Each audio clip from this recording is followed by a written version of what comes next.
धर्म प्रेमी बंधुओं, हम समझाना चाहते हैं, समझना नहीं। हम सिखाना चाहते हैं, सीखना नहीं। और आज रविवार है।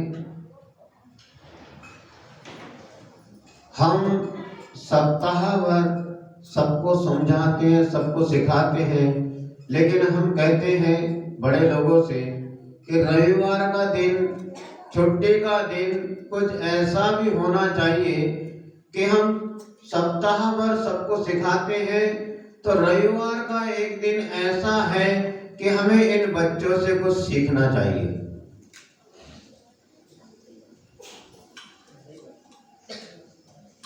गलत हो गया?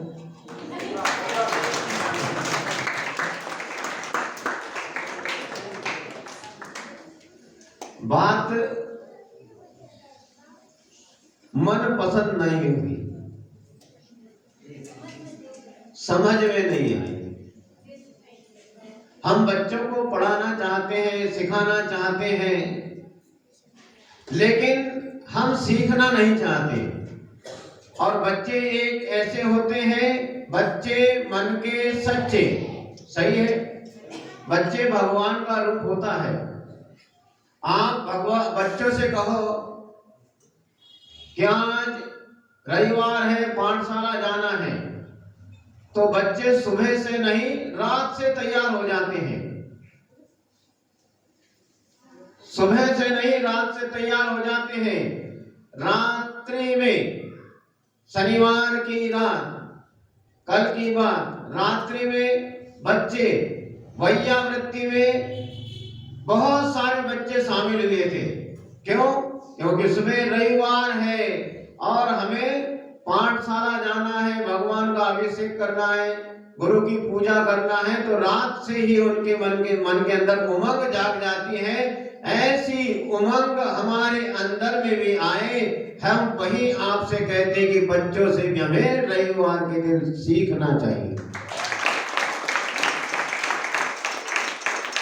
आप गौर करना, बच्चे लोग भले ही वो सप्ताह में एक दिन पूजा करते हैं, लेकिन बड़े उत्साह के साथ, आनंद के साथ, शक्ति से भी ज्यादा जोरदार जयकारा लगाएंगे, जोर जोर से पूजा करेंगे। और उनके मास्टर जी, अमित जी और बहन जी, ये लोग पढ़ाते हैं, तो वो उनकी बात भी मानते हैं। तो हमें अपनी बात स्वयं को मानना होगा, आपको कोई समझाने वाला नहीं है।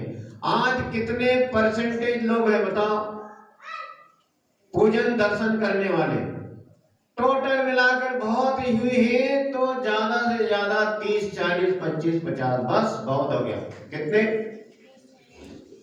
लेकिन बच्चों से यदि कहा जाए तो एक साथ सब जमा हो जाते हैं। और पूजन ही नहीं, पूजन के साथ साथ में साधु की सेवा, वैयावृत्ति, और जब सुबह साधु शौच क्रिया के लिए जाते हैं तो कितनी ठंडी है, उसके बावजूद भी बच्चे आगे पीछे दौड़ते भागते हुए बड़े उत्साह के साथ में प्रत्येक क्रिया में शामिल हो जाते हैं। तो हम इसीलिए कहते हैं कि बच्चों से कुछ सीखना चाहिए। बात समझ में?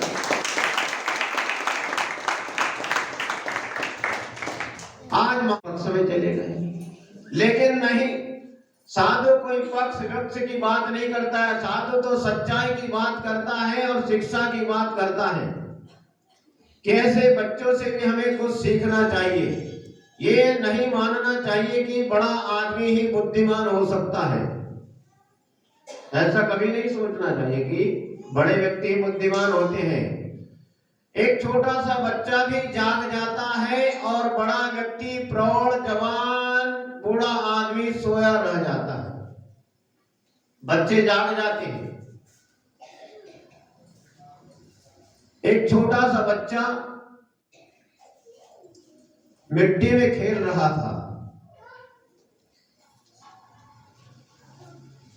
उसी समय एक राजा की सवारी निकली और जहां पर बच्चा मिट्टी में खेल रहा था तो राजा की सवारी वहां आकर रुकी और राजा रथ से उतरकर उस बेटे के पास पहुंचा, उस छोटे से नन्हे मुन्ने के बच्चे के पास पहुंचा। वो बच्चा इतना मनमोहक था, इतना सुंदर था कि राजा की दृष्टि उस पर पड़ी तो राजा का रथ वहीं रुकवा दिया उसने और उस बच्चे के पास पहुंच गया। और राजा उस बच्चे से कहता है कि तुम बहुत अच्छे बच्चे हो, फिर भी मिट्टी के साथ खेलते हो। तो बच्चा देखो कितना होशियार है। बच्चा कहता है, अंकल जी आप इतना नहीं समझते, आप इतना नहीं जानते कि ये मिट्टी का पुतला मिट्टी के साथ नहीं खेलेगा तो किसके साथ खेलेगा। बताइए, बच्चे की बुद्धि देखो कितनी कुशाग्र बुद्धि वाला बच्चा कि मिट्टी का पुतला मिट्टी के साथ नहीं खेलेगा तो किसके साथ खेलेगा। यह सुनकर राजा अवाक रह गया और उसने कहा, तुम वास्तव में बहुत अच्छे बच्चे हो, तुम बहुत अच्छे बच्चे हो, मैं तुम्हें अपने महल में ले जाना चाहता हूं, तुम मेरे साथ चलोगे। तो बच्चा कहता है, हाँ अंकल जी आपके साथ मैं चल सकता हूं, लेकिन मेरी दो शर्त है। राजा ने पूछा, बेटा तुम्हारी कौन सी शर्त है बताओ। तो बच्चा कहने लगा, पहली शर्त है मेरी कि मैं जब सोऊंगा तब तुम जागते रहना। बच्चा कहता है कि मैं जब सोऊंगा तब तुम जागते रहोगे, और मेरी दूसरी शर्त है कि तुम निरंतर मेरे साथ रहोगे। राजा ने उस बच्चे की दोनों शर्त सुनी कि जब बच्चा कहता है कि जब मैं सोऊंगा तो तुम जागते रहना, और दूसरी शर्त कि निरंतर तुम मेरे साथ रहना, कहीं नहीं जाना, मुझे छोड़कर कहीं नहीं जाओगे। तो राजा कहता है कि बेटा ये कैसे संभव हो सकता है, मुझे राज्य के काम से बाहर तो जाना ही होता है,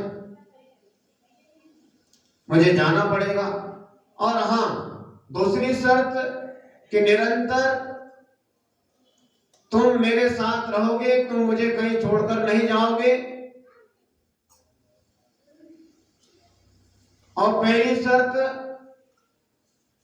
कि मैं सोऊंगा और तुम जागते रहना,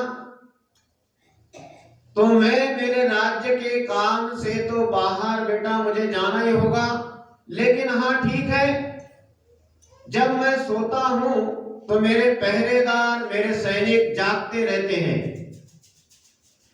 तो बच्चा कहता है, मैं आपके साथ नहीं चल सकता। बोले क्यों? नहीं, आप सोते हैं और आपके पहरेदार जागते रहते हैं, इससे काम नहीं चलेगा। आपको यदि दोनों शर्त मेरी मंजूर है कि जब मैं सोऊंगा तो तुम जागते रहोगे, और दूसरी शर्त है तुम मेरे साथ निरंतर रहोगे, मुझे छोड़कर कहीं नहीं जाओगे।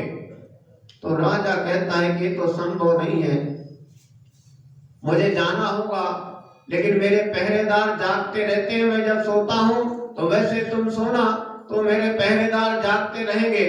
तो बच्चा कहता है कि नहीं, उससे अच्छा लाख गुना तो मैं यही ठीक हूं, क्योंकि मैं मेरे भगवान के साथ रहता हूं। मैं सोता हूं तो मेरा भगवान जागता है और हमेशा मेरे साथ रहता है, मैं उसे छोड़कर तुम्हारे साथ क्यों चलूं।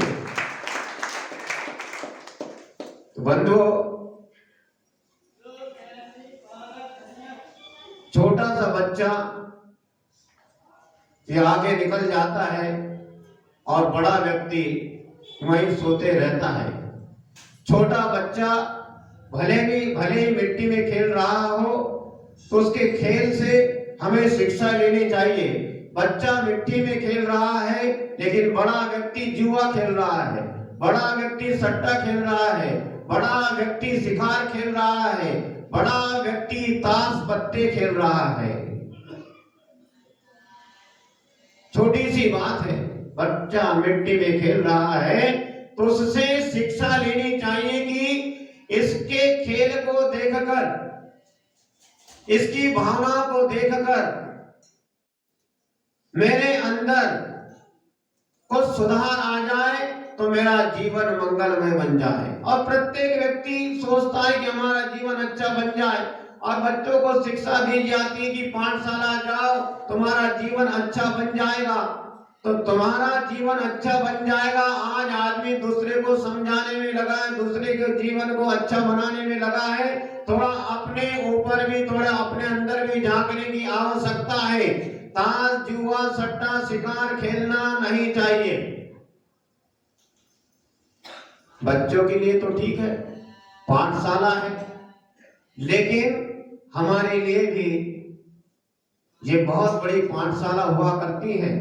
जिन मंदिर एक पाठशाला है, यहाँ आकर हमें शिक्षा लेनी चाहिए। यहाँ पर बच्चे लोग पढ़ते हैं पाठशाला, तो पाठशाला पढ़ने का मतलब ये नहीं है कि यहाँ पर छोटे छोटे नन्हे मुन्ने बच्चे ही पाठशाला में पढ़े, नहीं। एक 80 साल के दादा भी यदि अपना जीवन मंगलमय धर्ममय बनाना चाहते हैं तो उन 80 साल के, 90 साल के, 70 साल के व्यक्ति को भी ये बात समझना चाहिए कि मैं विद्यार्थी हूँ। जीवन के अंतिम क्षण तक अपने आप को जो विद्यार्थी समझता है और धर्म का ज्ञान प्राप्त करता है वह सच्चा इंसान है और उसके जीवन में धर्म की रोशनी पैदा हो सकती है। और जिसके जीवन में धर्म की रोशनी पैदा हो गई उसके लिए मोक्ष मार्ग प्रकाशित हो जाता है।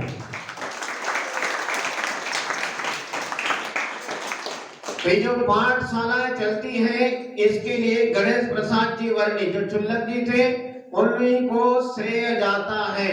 विशेष रूप से उन्होंने, और वे आपके जैन नहीं थे, असाटी जाति के लिए थे, लेकिन उन्होंने जैन धर्म के महत्व को समझा, जैन दर्शन को समझा और ये पाठशालाएं गांव-गांव में, शहर-शहर में प्रारंभ की थी। आज गणेश प्रसाद जी वर्ती भले ही हमारे बीच में नहीं है, लेकिन उनके संस्कार हमारे बीच में है। और आज के समाज के जैसे अमित भैया हैं, डाली बहन जी हैं और भी 2 बहन जी, बड़ी प्रसन्नता की बात है कि कल एक ही नाम के एक ही राशि, आसी आसी आसी मरखेड़ा और आसी नहीं गड़िया, ये 2 बच्चियां पाठशाला में पढ़ाने के लिए शामिल हुई है। तो ऐसे ही पाठशाला सुचारू रूप से चलती रहे, लेकिन इसमें एक विशेष ध्यान रखें कि पाठशाला आपकी अच्छी चले। इसके लिए आपके घर में, आपके परिवार में बच्चियां हैं, ठीक है, वो तो बहुत अच्छी बात है, उनकी उमंग है, उनका उत्साह है, नए नए लोग हैं, पढ़ाते हैं। लेकिन हमारा सोचना है कि ये बच्चियां अभी पढ़ा नहीं है, 1-2 साल में इनका विवाह हुआ, ये अपने घर, अपने ससुराल चले जाती है, तो पाठशाला फिर ठंडी हो जाती है। तो इससे यही तो ठीक है, लेकिन इसमें और सुधार कर सकते हैं कि हमारे घर जो बच्ची आई है बहू बनकर, वो बहू को आप पाठशाला में लगाएं तो बहू अपना ससुराल छोड़ के कहां जाएगी? वो तो अब यहीं की है, तो लगातार पाठशाला चलते रहती है। तो थोड़ा ऐसा भी 2 बच्चियों के साथ में ऐसे और कोई नई बच्चियां आपके घर में जो आई हैं उनसे भी एक पाठशाला में सहयोग लेना चाहिए। और आपके लिए, आपके क्या है, उत्तम चंद जी सर्राफ, उनके बेटे कौन? सत्येंद्र सर्राफ, तो उनका बड़ा योगदान है। आपके यहाँ पर उन्होंने कितने कमरे बनाए? 4। तो 4 कमरे बनाने और संचालन आपके अमित भैया, हाँ अमित भैया, देखो ये अच्छी भावना है। जैसे अमित भैया, हम बोल रहे हैं अमित भैया, तो अमित भैया क्या बोल रहे हैं, सब लोग मिलकर चलाते हैं। तो ऐसी ही भावना सबकी होना चाहिए। ऐसी पाठशाला तो हमने जब सुना तो हम भी बहुत प्रसन्न हुए कि आगरा में जब मुनि श्री सुधा सागर जी महाराज के शिविर में आप लोग यहाँ से गए और दूर दूर से अनेकों शहरों से गांवों से लोग पहुंचे, और वहां पर जब पता चला कि हदाईपुर बेगमगंज की पाठशाला का पूरे भारत में दूसरा नंबर लगा, तो हम लोग बहुत प्रसन्न हुए। अब हम चाहते हैं, ये उपशांत सागर की भावना है कि अब जब अगला शिविर जहां भी हो मुनि श्री सुधा सागर जी महाराज जी का, तो उस समय हदाईपुर बेगमगंज पाठशाला का नंबर सेकंड नहीं फर्स्ट होना चाहिए।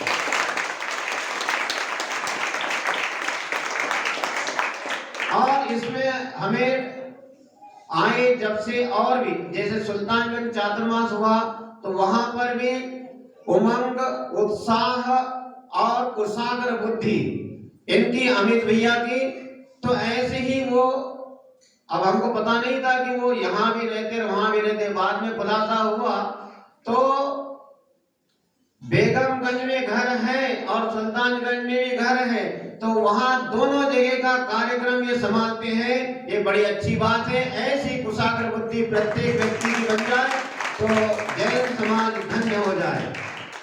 अब बात है पाठशाला में पढ़ने वालों बच्चों की, तो बड़े लोग अपने आप को ही बुद्धिमान ना समझे। छोटे छोटे बच्चे भी बुद्धिमान हैं। जैसे राजा ने कहा कि बेटा तुम मिट्टी में खेल रहे हो, तुम इतने अच्छे बच्चे हो, मिट्टी में खेल रहे हो, तो बच्चा क्या कहता है कि मिट्टी का पुतला मिट्टी के साथ नहीं खेलेगा तो किसके साथ खेलेगा। तो हमें बहुत अच्छे बड़े लोगों को बात थोड़ी बाद में समझ में आती है। क्यों?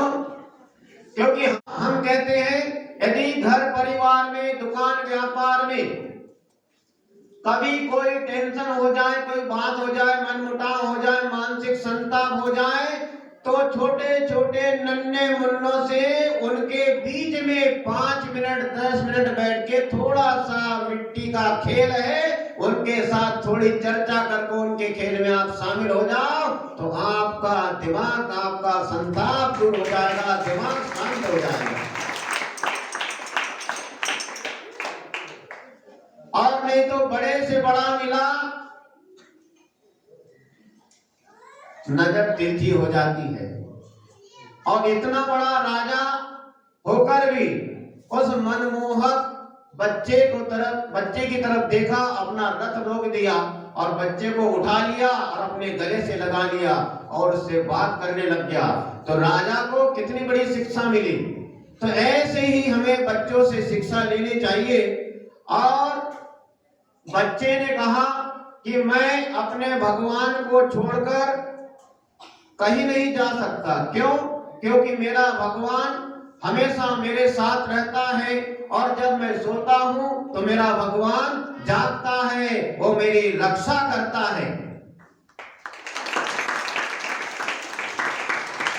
उसी प्रकार हम कहते हैं नौजवानों से और बड़े लोगों से कि आपको रुपया कमाना है, धन कमाना है, तो ऐसे जगह मत जाइए जहां पर भगवान ना हो।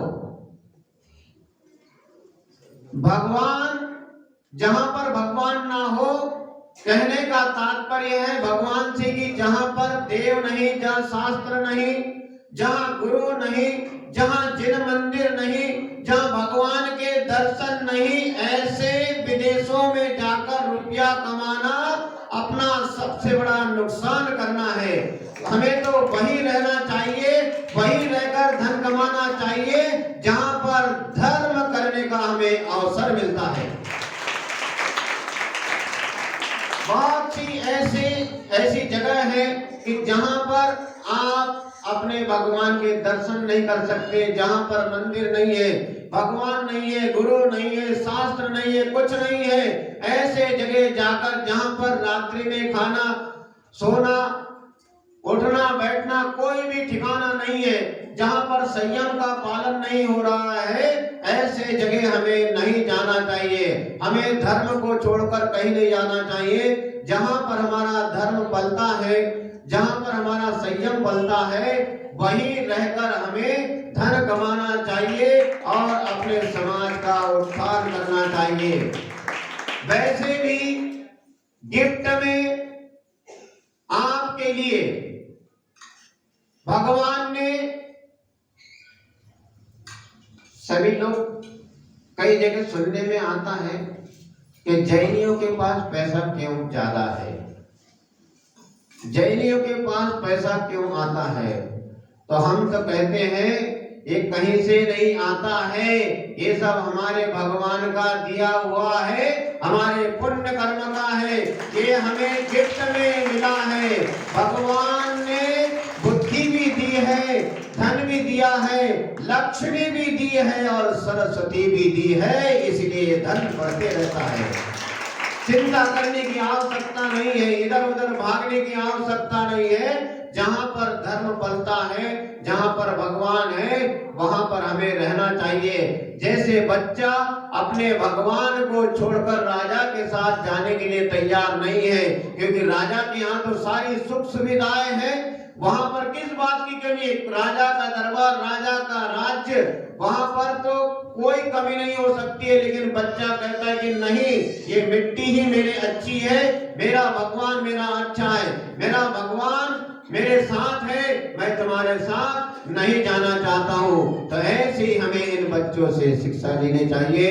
इसी मंगल भावना के साथ कि उपस्थित समस्त जन समुदाय का जीवन मंगलमय आनंदमय बने।